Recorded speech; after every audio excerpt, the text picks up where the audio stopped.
नमस्कार, news India पर आप देख रहे हैं बदलाव की बयार। मैं हूं आपके साथ पूजा मोहन पांडे। आंध्र प्रदेश में चंद्रबाबू नायडू ने बीजेपी और जनसेना पार्टी के साथ मिलकर वाईएसआरसीपी को राज्य की सत्ता से आउट कर दिया। चंद्रबाबू नायडू ने चौथी बार राज्य की सत्ता की कमान संभाली है। तो वहीं जनसेना पार्टी के पवन कल्याण डिप्टी सीएम बनकर चंद्रबाबू नायडू के लिए हनुमान का काम करेंगे। ये खास रिपोर्ट देखिए।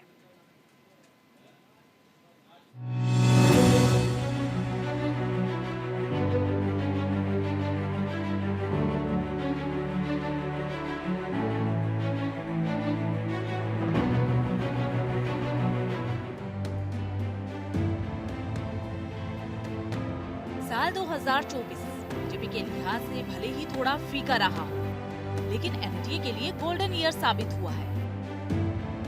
एक तरफ केंद्र में एनडीए की सरकार बनी तो ठीक दूसरी तरफ सुदूर दक्षिण में बीजेपी अपना खाता खोलने में कामयाब रही। जिस तरह से एनडीए ने दिल्ली में सरकार बनाकर एक बार फिर विपक्ष के सपने चूर चूर कर दिए, वैसे ही आंध्र प्रदेश में एनडीए ने जगनमोहन रेड्डी को 5 साल के लिए सत्ता से बाहर का रास्ता दिखा दिया। टीडीपी यानी कि तेलुगु देशम पार्टी के अध्यक्ष चंद्रबाबू नायडू इस बार राज्य में सरकार बनाने में कामयाब रहे हैं।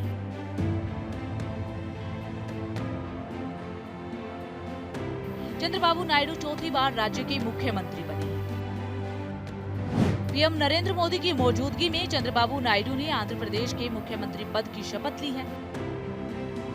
वहीं जनसेना पार्टी के अध्यक्ष पवन कल्याण ने डिप्टी सीएम के तौर पर शपथ ली। जनसेना पार्टी के अध्यक्ष पवन कल्याण अकेले ऐसे नेता हैं जिन्होंने एनडीए के नेतृत्व वाली सरकार में उप मुख्यमंत्री पद की शपथ ली।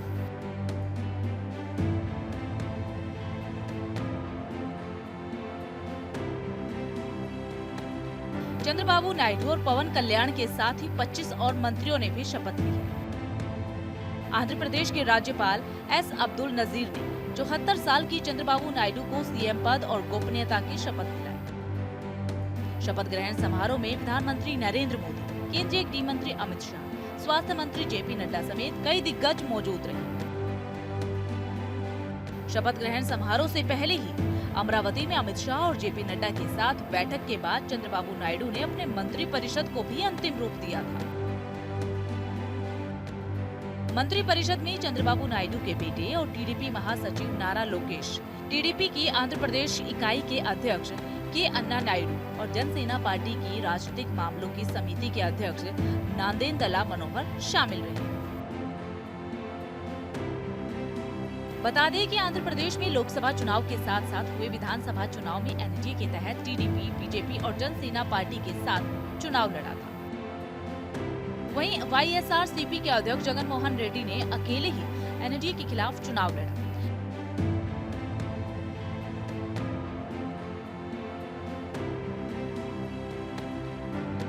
लेकिन चंद्रबाबू नायडू ने अपने सहयोगियों के साथ मिलकर के जगनमोहन रेड्डी के विजयी रथ को रोक दिया।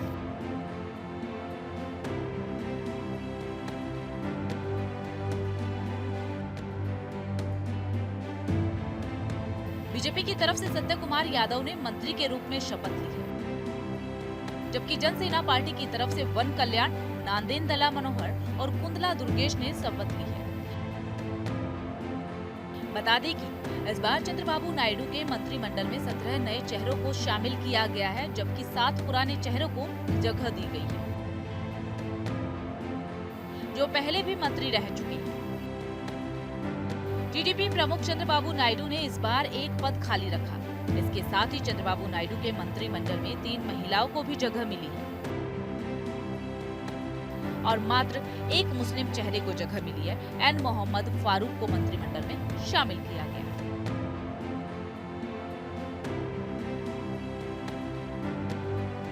एनडीए यानी कि बीजेपी, टीडीपी और जनसेना ने मिलकर के 175 सीटों पर अपने उम्मीदवार को चुनावी मैदान में उतारा, जिसमें से 164 सीटें एनडीए के खाते में आई। इनमें से टीडीपी यानी कि तेलुगु देशम पार्टी को 135 सीटें, जनसेना को 21 और बीजेपी को 8 सीटों पर जीत मिली है।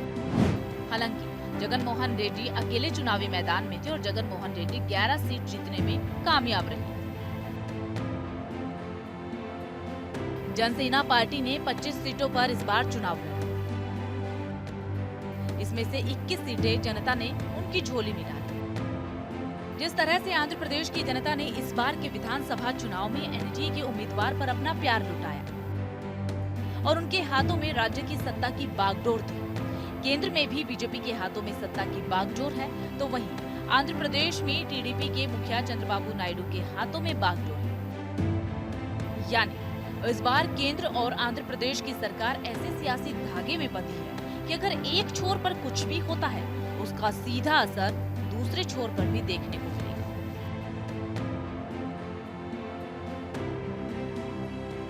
फिलहाल एनडीए ने केंद्र और आंध्र प्रदेश में एक साथ मिलकर के सरकार तो बना ली, लेकिन ये गठबंधन की सरकार कितने कदम एक साथ मिलकर चल पाती है, ये देखने के लिए थोड़ा इंतजार करना होगा। न्यूज इंडिया के लिए संजीव कुमार की रिपोर्ट।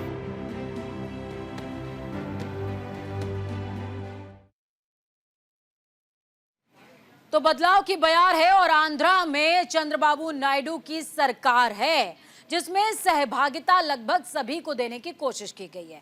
वक्त यहाँ पर एक छोटे से ब्रेक का। ब्रेक के बाद एक बार फिर से आप सभी का स्वागत है। आंध्र प्रदेश में अपनी चौथी पारी खेलने वाले चंद्रबाबू नायडू सियासी मैदान के पुराने धुरंधर हैं, या यूं समझिए कि खिलाड़ी हैं। उन्होंने अपनी चौथी पारी में जिस मंत्रिमंडल को तैयार किया है, उसमें चंद्रबाबू नायडू का सालों का पुराना अनुभव छिपा हुआ है और झलकता भी है। जवानी से सियासी पारी की शुरुआत करने वाले चंद्रबाबू नायडू के मंत्रिमंडल में इसकी झलक साफ नजर आती है। कैसे, ये खास रिपोर्ट देखें।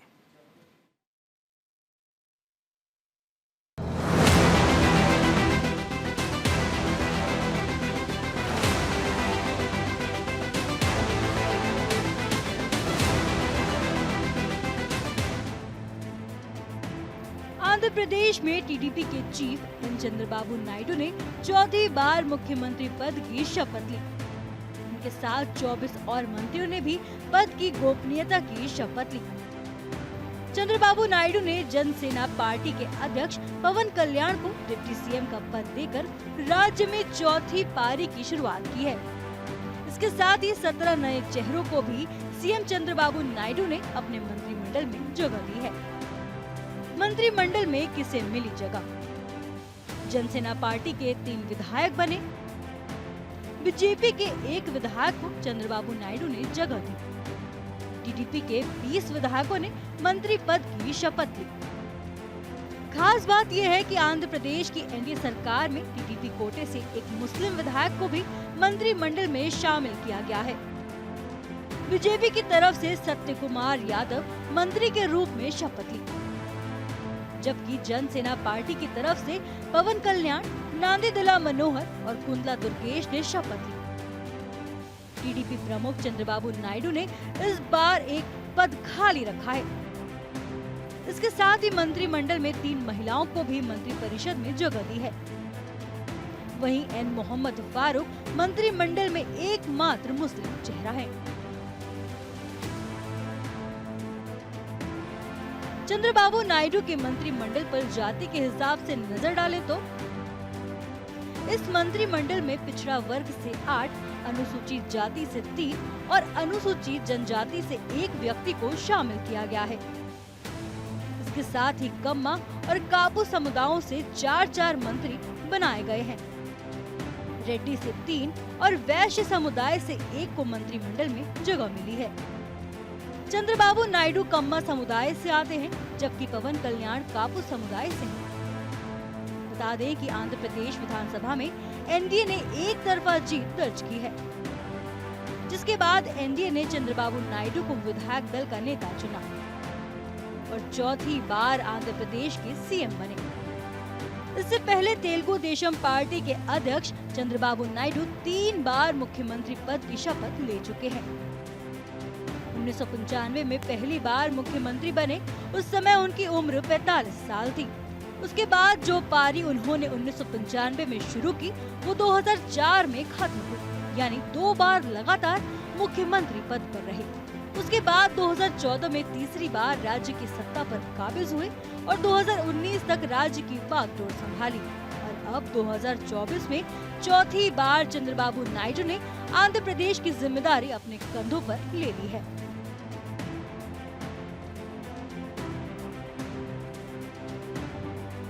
चौथी बार आंध्र प्रदेश की सत्ता को संभालने वाले चंद्रबाबू नायडू का सियासी सफर बहुत जल्द शुरू हो गया था। वो राज्य सरकार का हिस्सा उस समय बने जब ज्यादातर युवा भटकाव के दौर से गुजरते हैं। चंद्रबाबू नायडू के राजनीतिक करियर की बात करें तो उन्होंने कांग्रेस के साथ अपनी राजनीतिक पारी की शुरुआत की थी।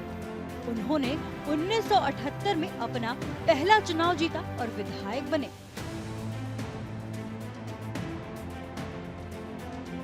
जबकि 1980 से 1982 के बीच उन्होंने आंध्र प्रदेश कैबिनेट में बतौर मंत्री काम किया। आइए जानते हैं नायडू का सियासी सफर। नायडू 28 साल की उम्र में पहली बार विधायक बने। 30 साल की उम्र में वो मंत्री बने। 45 साल की उम्र में मुख्यमंत्री बने। चंद्रबाबू नायडू अपनी चौथी पारी में नई पीढ़ी और पुरानी अनुभवी नेताओं का साथ लेकर आगे बढ़े हैं। दरअसल सीएम नायडू जानते हैं कि अगर उन्हें जनता के बीच लगातार बने रहना है तो उनके मन और दिल दोनों को अच्छी तरह समझना होगा और ये बिना युवा और अनुभवी नेताओं के संभव नहीं है। हालांकि चंद्रबाबू नायडू खुद अनुभवी नेताओं की श्रेणी में शामिल हैं, जो उनकी चौथी पारी में बहुत काम आ सकता है। चंद्रबाबू नायडू को ये समझना होगा कि अगर उन्हें सियासी पिच पर लंबी पारी खेलनी है तो अपने कदमों को फूंक फूंक कर आगे बढ़ना होगा। दरअसल इसकी वजह जनता का जागरूक होना है। 21वीं सदी के भारत में रहने वाली जनता जानती है कि कब किसके हाथ में सत्ता सौंपनी है और कब सत्ता से बाहर का रास्ता दिखाना है। न्यूज़ इंडिया के लिए संजीव कुमार की रिपोर्ट।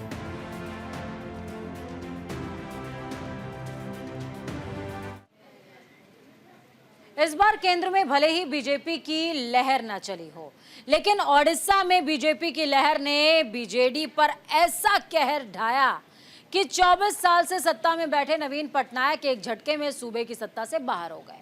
बीजेपी के मांझी ने इस बार ऐसा बीजेडी के खिलाफ चक्रव्यूह रचा कि नवीन पटनायक सियासी अखाड़े में चारों खाने चित नजर आए। ओडिशा में सत्ता तलाश रही बीजेपी के लिए मांझी ने एक बार फिर नैया पार लगा दी है। ये खास रिपोर्ट देखिए।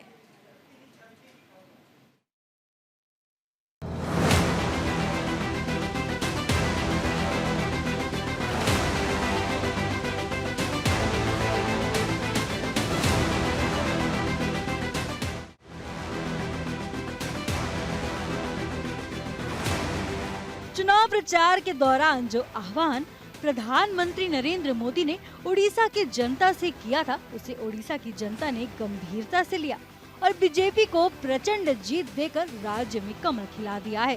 बीजेपी को 147 सीटों में से 78 सीटें मिली हैं, जिसके दम पर उड़ीसा में बीजेपी की पहली सरकार का गठन हो गया। बीजेपी ने उड़ीसा में पहली बार अपने दम पर सरकार बनाई है। बीजेपी के आला कमान ने मोहन चरण मांझी को उड़ीसा की जिम्मेदारी सौंप दी है। उनके साथ 2 डिप्टी सीएम और 13 मंत्रियों ने भी शपथ ली। मांझी की कैबिनेट में 8 कैबिनेट मंत्री और 5 राज्य मंत्री शामिल हैं। वरिष्ठ बीजेपी नेता और पटनागढ़ के विधायक केवी सिंह देव और नीमापारा विधानसभा क्षेत्र से पहली बार विधायक बनी प्रावती परिदा ने उप मुख्यमंत्री के रूप में शपथ ली। उड़ीसा में बीजेपी की सरकार, मुख्यमंत्री मोहन चरण मांझी, उप मुख्यमंत्री कनकवर्धन सिंह देव, उप मुख्यमंत्री प्रावती परिदा। राज्यपाल रघुवर दास ने जनता मैदान में उन्हें गोपनीयता और पद की शपथ दिलाई। दरअसल 2024 में उड़ीसा में हुए विधानसभा चुनाव में बीजेपी ने ऐतिहासिक जीत दर्ज कर बहुमत हासिल किया। बीजेपी की इस जीत के साथ ही राज्य में 24 साल बाद बीजेडी सत्ता से बाहर हो गई।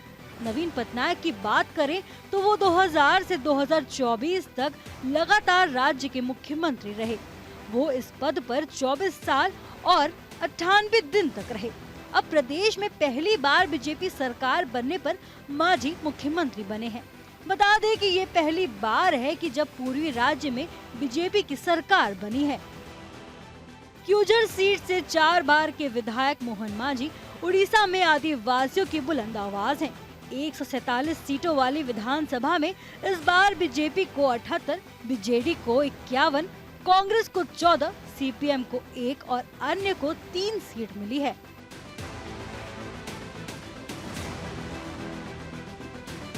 कभी एनडीए के साथ सियासी सफर की यात्रा करने वाले नवीन पटनायक ने 2009 में अपने रास्ते बदल लिए और एनडीए का साथ छोड़कर विधानसभा का चुनाव लड़ा। राज्य की जनता ने नवीन पटनायक के इस फैसले का स्वागत किया और करीब 24 साल तक उन्हें राज्य की सत्ता सौंप दी।